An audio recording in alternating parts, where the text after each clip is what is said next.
Victor Osimhen's first position wasn't striker, it was street vendor. 8 years old, no boots, no backup plan, just a plastic tray stacked with sachets of pure water, balanced on his head as he dodged Lagos traffic like a midfielder weaving through defenders. The game he played daily wasn't football, it was survival. He didn't sell water because he wanted to. He sold it because his mother had died, because his father, a former soldier turned civil servant, had just lost his job.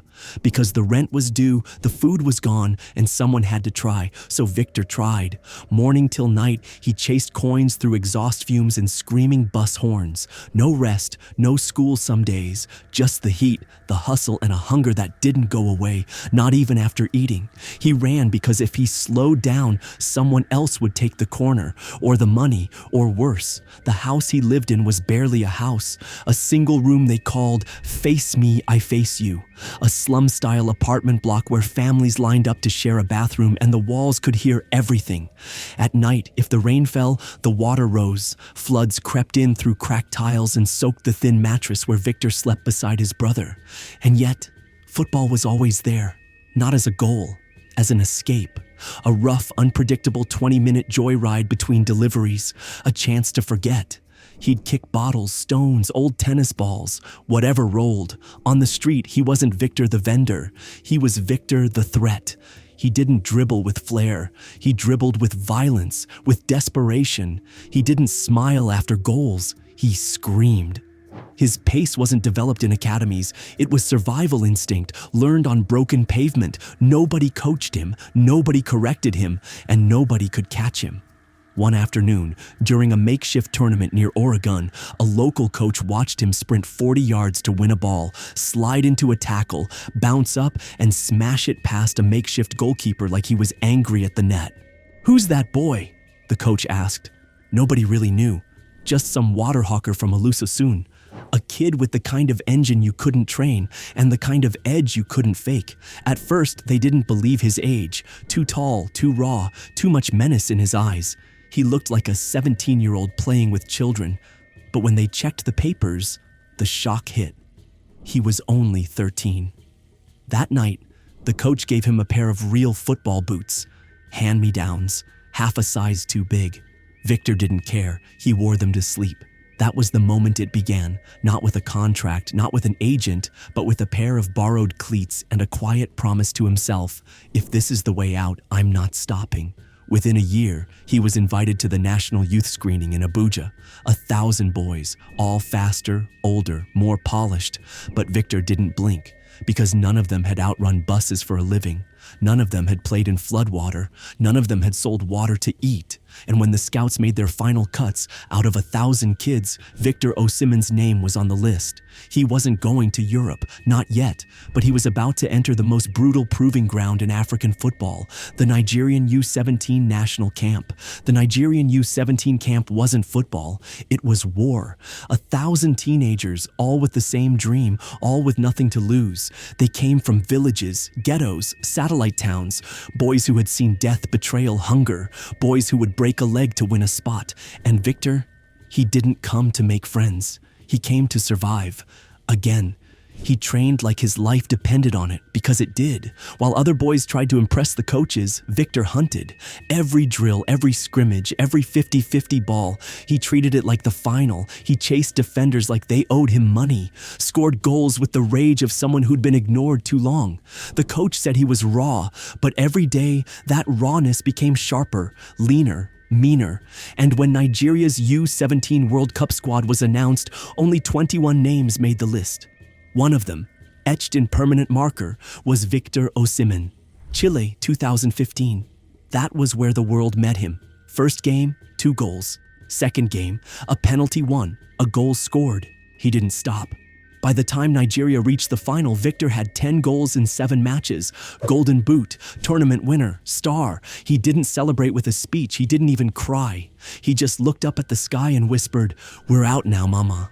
And just like that, Europe called. Germany, to be specific. Wolfsburg, a Bundesliga team, not glamorous but steady. They offered him a contract, a dream, and a future. He said yes without hesitation, packed everything he owned into one small suitcase, said goodbye to his father, hugged his brother, and boarded a plane to a world he'd only seen on television. But Europe isn't fairy tales. It's snow, language barriers, cold nights in empty apartments, training drills you don't understand, coaches who don't know your name. And for Victor, it was worse. At Wolfsburg, he didn't play, not really. Barely saw the field. Injuries hit fast. Knee, then back, then a mystery illness. The coaches lost patience. The fans never noticed. He went from U17 champion to forgotten teenager in a gray hoodie, walking through ice to rehab. Some nights he didn't eat, not because he was broke, but because he didn't know how to shop. He didn't know the language, couldn't read the labels, didn't even know how to ask for help. In Lagos, he'd been a king. In Germany, he was invisible. He stopped scoring. He stopped smiling. He started to wonder if it had all been a lie. The headlines back home mocked him.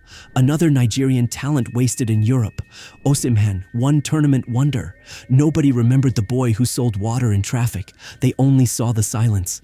But something in Victor refused to quit. He didn't ask for pity. He didn't post motivational quotes. He trained harder, pushed through pain, took loans to afford a private rehab program, fought for a loan move anywhere that would take him seriously. In 2018, a Belgian team said yes, Charleroi. Nobody paid attention. It wasn't a big club, wasn't a big league, just a quiet opportunity. But for Victor, it was everything. In his first season there, he exploded. 20 goals, strength, speed, fearless headers, that rage. It was back, but controlled now, focused. Scouts started whispering again. That Osimhen kid from Nigeria, he's not done yet. By 2020, everyone had an opinion on Victor Osimhen again. After his breakout in Belgium, he'd moved to Lille in France. And in one season, 18 goals, Champions League minutes, highlight reels. But it wasn't the goals that got Europe talking. It was how he scored them. Full sprint recoveries, collisions, blood, headers that looked like he was trying to break the net. That's what Napoli saw. That's what they needed. So when they paid 70 million euros to bring him to Serie A, eyebrows raised. It was a record, a gamble, and for some, a mistake. Too raw. Not technical enough, won't survive Italian tactics. And Victor, he heard it all. He didn't care, because Naples wasn't scared of chaos, and neither was he.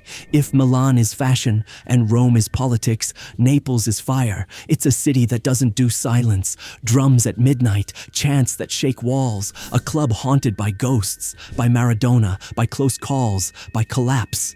They didn't want a star. They wanted a fighter, and that's exactly what they got.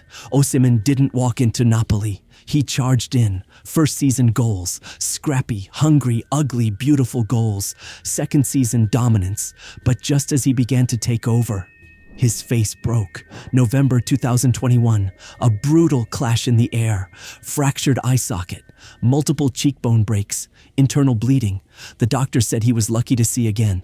They put in 6 metal plates. Screws. Staples. Season over, they said. But 3 months later, he came back with a black carbon fiber mask strapped to his face like a gladiator. Not for style, for survival. And if defenders thought he'd lost his edge, he gave them a reminder at 35 kilometers per hour. From that point on, Osimhen didn't just play. He terrorized. Goals with the left, goals with the right, headers from impossible angles, but also sprints to recover. Tracking back, fighting for every loose ball like his childhood depended on it. He didn't wear the armband, but he was Napoli's spine. And the fans? They didn't love him for the stats. They loved him for what he stood for. A man who had been broken and came back stronger.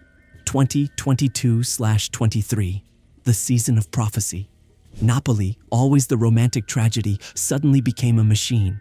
Osimhen led the line like a commander. 31 goals across all competitions. Capocannoniere, Serie A's golden boot.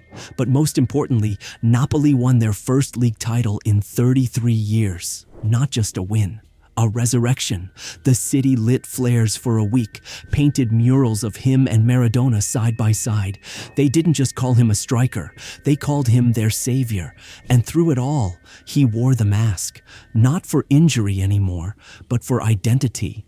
It became a symbol of pain survived, of fear denied, of legacy earned. And when reporters asked if he'd take it off, he said no. This mask is part of me now. I play like the man who wore it when he had nothing to lose. Victor Osimhen was never supposed to be here. Not in Italy, not in the Champions League, not on the cover of magazines. He was supposed to be another Nigerian talent lost to injury, another broken promise, another forgotten highlight clip from a youth tournament long gone. That's how the system works. Chews you up, spits you out. But Osimhen, he broke the system, not with politics, not with PR, with teeth, with pain, with the kind of hunger that doesn't go away, even after you've made it. He didn't change his style, he sharpened it. He didn't run from the past, he brought it onto the pitch. Every goal he scores still echoes with the sound of Lagos traffic. Every sprint still carries the weight of his mother's absence. You can give him boots, masks, millions, but underneath it all, he still plays like the boy who was never supposed to eat. And that's what makes him terrifying. Not the speed, not the height, not even the goals. It's the fact that he remembers every face that looked past him, every coach who said he wasn't ready, every scout who said not technical enough. He wears their doubt like armor now. And when he steps on the pitch, he doesn't play for Napoli. He doesn't play for stats. He plays to make sure that the boy selling water in Lagos was never invisible again. And maybe that's why defenders can't stop him. Because how do you defend against someone who already outran hell?